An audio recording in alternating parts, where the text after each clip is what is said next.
बस उसी दिन से फिर किसी को आराम न मिला। अल्लाह औज़ु बिल्लाह, हद हो गई, वाकई हद हो गई।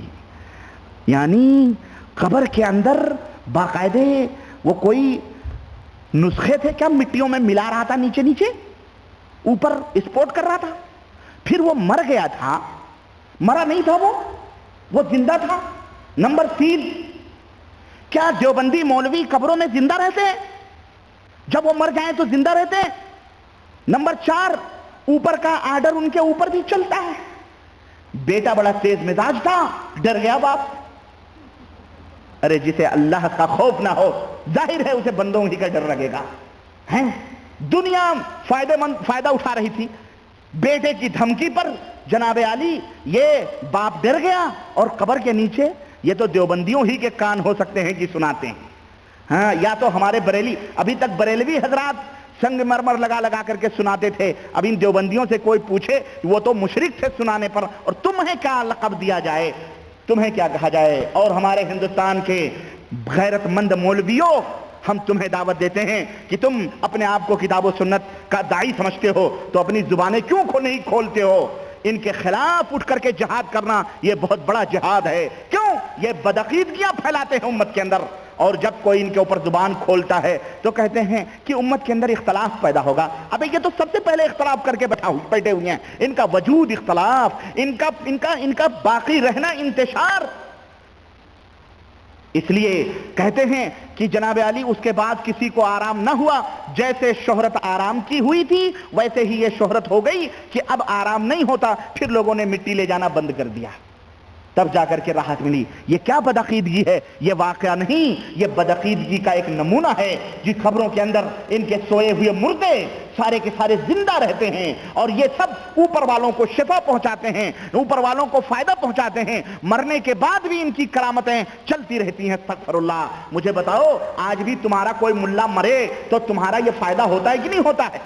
और कहने वालों ने तो मैंने बताया था कि भटकल के अंदर किसी मौलवी ने, ये भटकल न्यूज़ के अंदर जो आता है उसके अंदर बाकायदे, मैंने बताया नहीं कि उसके अंदर बाकायदे ये बयान दिया है कि मौलाना अली मियां नदवी जो मर गए हैं वो बहुत बड़े तसर्रुफ वाले थे और बहुत तवज्जो फरमा देते थे तो सब कुछ बेड़ा पार हो जाता था।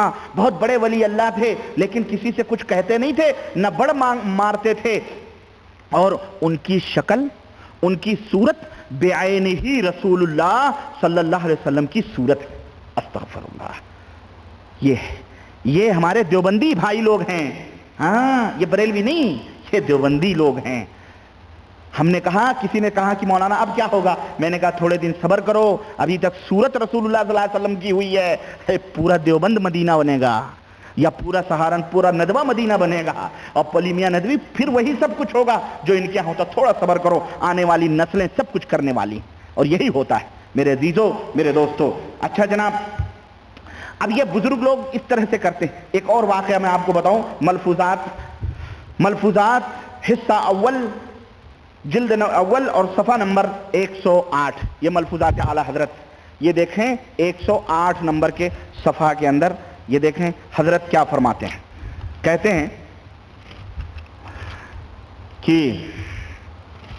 ये देखें, उसी या जुनैद के बाद ही ये वाकया है।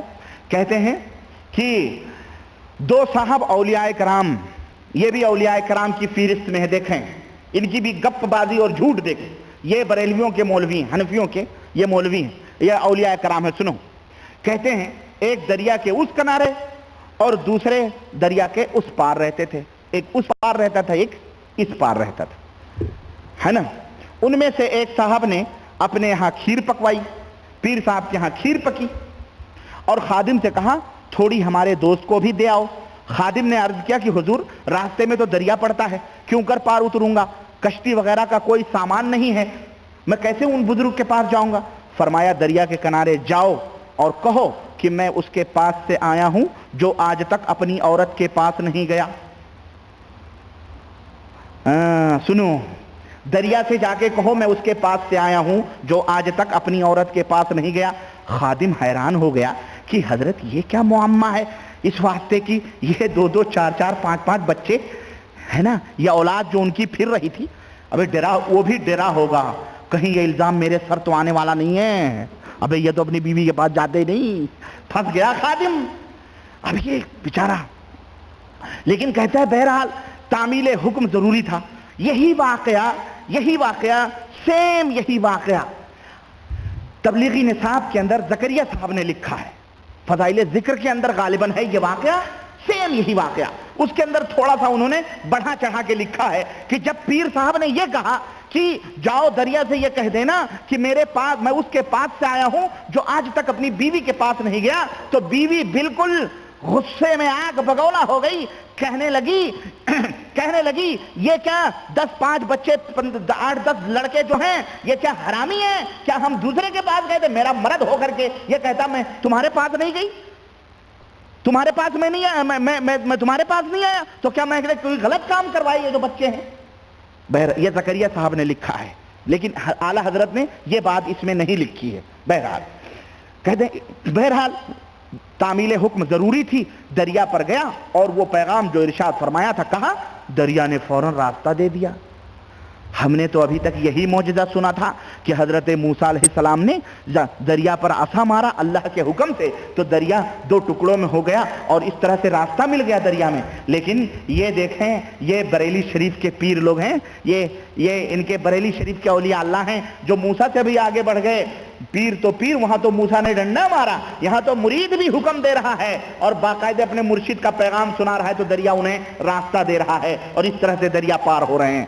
کہتے ہیں اس نے اس پار پہنچ کر ان بزرگ کی خدمت میں کھیر پیش کی، انہوں نے نوشجاں فرمائی، یعنی انہوں نے ہڑپ کر لیا پوری کھیر اور فرمایا ہمارا سلام اپنے آقا سے کہہ دینا۔ خادم نے عرض کی کہ سلام تو جب ہی کہوں گا جب دریا سے پار جاؤں، میں سلام تو جب ہی کہوں جب دریا کے پار جاؤں، دریا تو جوانی پر ہے، میں کیسے اس پار جاؤں گا؟ کہنے لگا جا کر کے اس کے پاس، دریا کے پاس جانا اور اس کے پاس کہنا کہ میں اس کے پاس سے آ رہا ہوں جس نے 30 برس سے آج تک نہ کچھ کھایا ہے نہ کچھ پیا ہے۔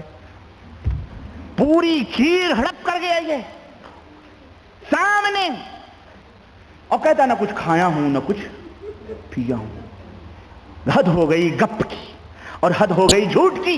اور اے حنفیوں کے اولیاء، اور اے میرے حنفی بھائیوں، چاہے وہ دیوبندی ہو، چاہے وہ قادیانی ہو، چاہے وہ بریلوی ہو، چاہے وہ تبلیغی ہو، چاہے جس فرقے سے تمہارا تعلق ہو، کیونکہ تم تو آپس میں بھی بٹ گئے نا، اور یہ اللہ کا عذاب آیا ہوا ہے تمہارے اوپر۔